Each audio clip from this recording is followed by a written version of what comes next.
বিসমিল্লাহির রহমানির রহিম। আসসালামু আলাইকুম। আ আপনারা সবাই অবগত আছেন। আমি জগন্নাথ বিশ্ববিদ্যালয়ের সফল যৌক্তিক আন্দোলনে আমি সবসময় সামনের সারিতেই ছিলাম এবং ভবিষ্যতেও থাকবো ইনশাল্লাহ।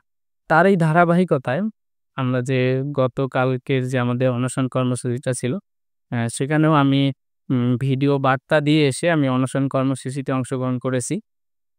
আমাদের রাতের ওই দিক হচ্ছে প্রশাসন আমাদের যে ৩ দফা দাবি নিয়ে আমরা যে অনশন কর্মসূচি করেছি, সেটি হচ্ছে বিশ্ববিদ্যালয় প্রশাসন মেনে নিয়েছে এবং লিখিত বিবৃতিও দিয়েছে। আমরা আশাবাদী ইনশাল্লাহ আমরা জানুয়ারি মাস থেকেই হচ্ছে সম্পূরক বৃত্তি পাবো এবং আমাদের হচ্ছে সম্ভাব্য যোগসুর যে নির্বাচন সেটা ২৭ নভেম্বর অনুষ্ঠিত হবে। তো যারা যোগসুতে হচ্ছে প্রার্থী সবার জন্য শুভকামনা রইল এবং আমরা যারা ভোট দেব যোগসুতে আমাদের মধ্যেও একটা উৎসবমুখর একটা অবস্থা বিরাজ করুক। সবার জন্য শুভকামনা থাকবে। আর আমাদের তারুণ্যের ১ম ভোট হচ্ছে যোগসুর পক্ষেই হোক। ধন্যবাদ।